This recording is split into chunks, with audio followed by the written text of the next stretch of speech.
sering mendapatkan penglihatan ganjil.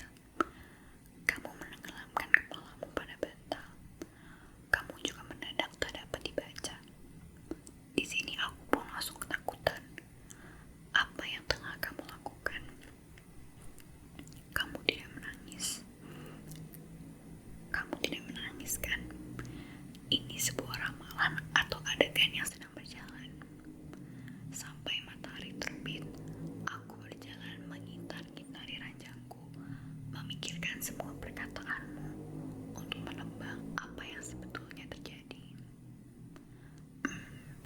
Aku ingat kamu pernah bilang tak ingin menikah. Kamu juga pernah bilang tak layak mendapatkan apapun. Apakah kini kamu ingin menikah? Atau kamu sedih karena menginginkan sesuatu habis-habisan, sementara di saat yang sama merasa tidak layak mendapat apa-apa? Oh, kamu juga beberapa kali mengatakan sesuatu yang kasar kepadaku dan menyebut dirimu sendiri kasar. Responsku waktu itu, apakah kamu tak tahu bahwa kamu sebetulnya tidak kasar? Kamu hanya kesepian. Apakah sekarang kamu kesepian? Mungkin kamu belum tahu bahwa di suatu tempat ada seseorang tengah menunggumu. Dan hanya kamu yang tahu berapa lama lagi dia harus menunggu. Apakah kamu paham perkataanku ini? Tak masalah apabila tidak. Itu sangat wajar. Sebab kamu tahu hidup ini dan segala konsep yang ada di dalamnya memang membingungkan. Lihatlah milikku. Aku terjebak di dalam tubuh saudara kembarku. Kami berdua sebetulnya sama-sama mati saat proses dilahirkan. Aku mati karena lemahnya tubuhku. Ia karena memutuskan kembali. Sesuatu yang tak ku kenal kemudian menjejalkan aku ke dalam tubuhnya. Aku pun tersedak, kembali bernafas. Dan kini aku terjebak. Semenjak itu, orang-orang mulai tak menyukaiku. Dengan tubuh saudara kembarku itu, seluruh perilakuku menjadi tak wajar di mata semua orang. Seharusnya laki-laki tidak seperti itu. Seharusnya seperti ini. Kamu tahu, ungkapan itu menghancurkan hidupku. Tetapi mungkin hidup semua orang, termasuk kamu dan aku, akan lebih mudah jika kita boleh menikah dengan bantal yang menyangga kepala kita setiap malam, yang mengusir demam, menjauhkan kuntilanak dari mimpi, mengamini doa-doa, merindukan kita di siang hari, menyimpan aroma sampo yang kita sukai, menyerap keringat, liur, air mata, tumpahan kopi, tanpa sekalipun protes apa-apa, dan berbisik ke telinga kita di tiap malam yang murung. Berbahagialah, berbahagialah. Di luar sana, seseorang mencintaimu. Seseorang tengah mencintaimu. Kamu tahu, kurasa tak ada yang mampu mencintaimu seperti bantal biru itu mencintaimu. Bantal biru itu ibarat laut biru, kemana semua rasa sedih dan jenuhmu selama ini bermuara. Dan ia telah berkata kepada mereka, tempat kalian bukanlah di mimpinya.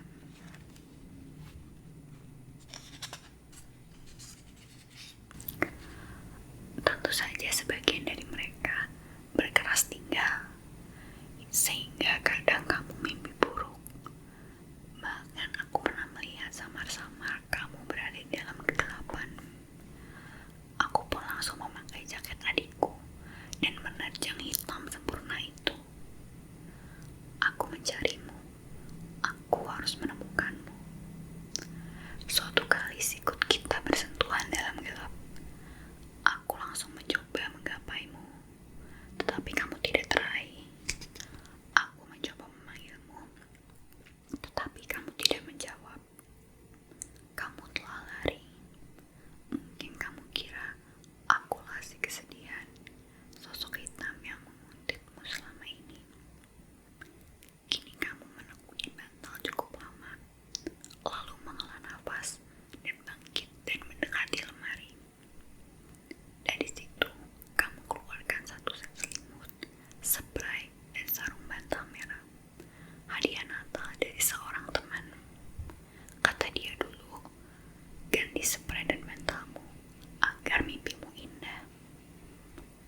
siapalah aku ini memintamu untuk melakukan sesuatu.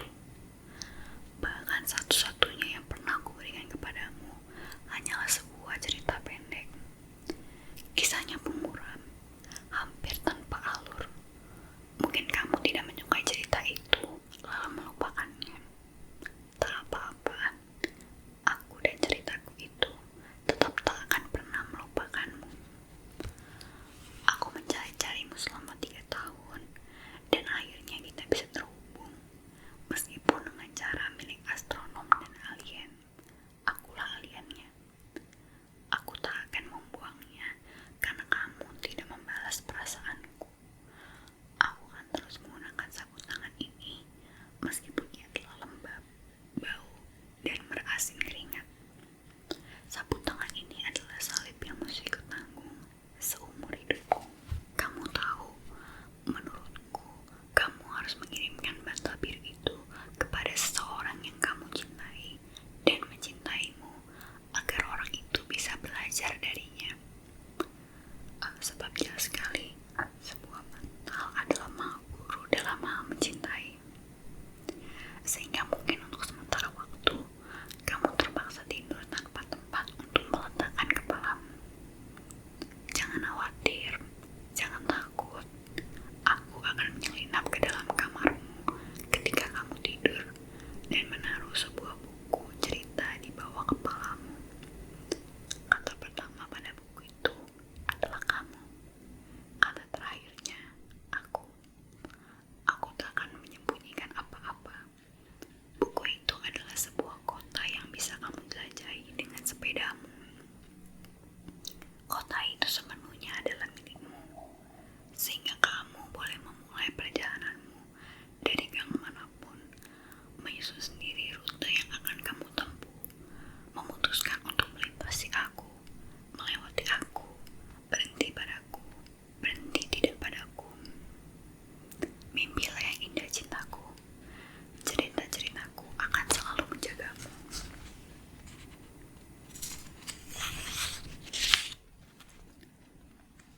Mereka akan membuat kesedihan itu sibuk membaca, sehingga tidurmu lelap sampai kamu membuka mata, sampai kekasihmu itu tiba.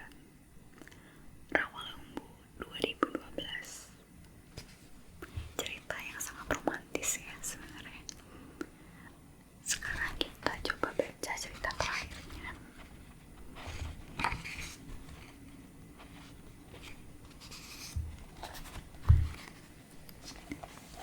Cerita terakhirnya di sini dengan judul Pengantar Tidurmu yang Panjang. Seperti ASMR ini, tentu saja no pun intended. Pertama kali aku ikut kelas menulis cerita pendek, aku diminta untuk menceritakan kisah nyata tersedih yang pernah aku dengar.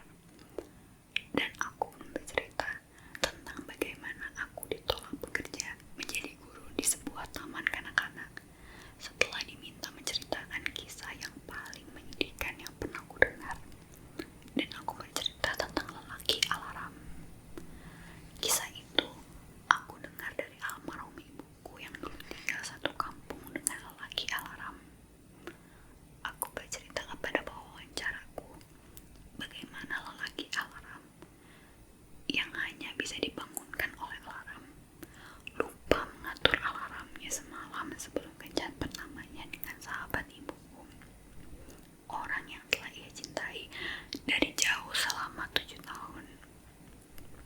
Ia tak kunjung bangun hari itu, dan sahabat ibuku menunggunya di depan loket tiket taman bermain hingga matahari terbenam.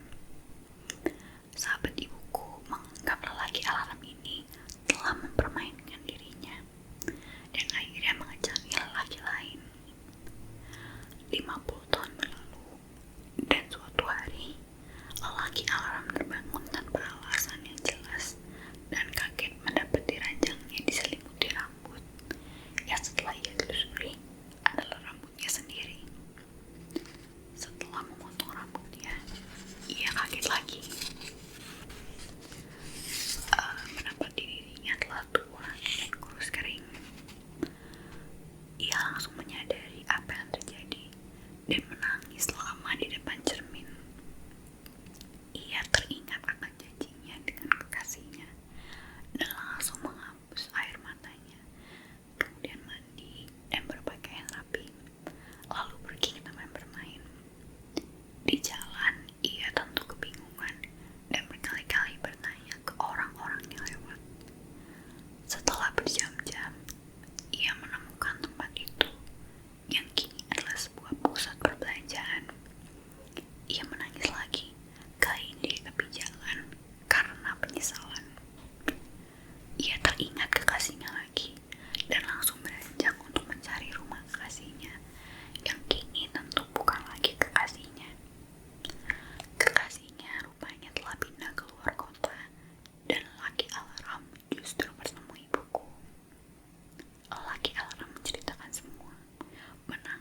sedih kan, mengalami sesuatu yang benar-benar malang.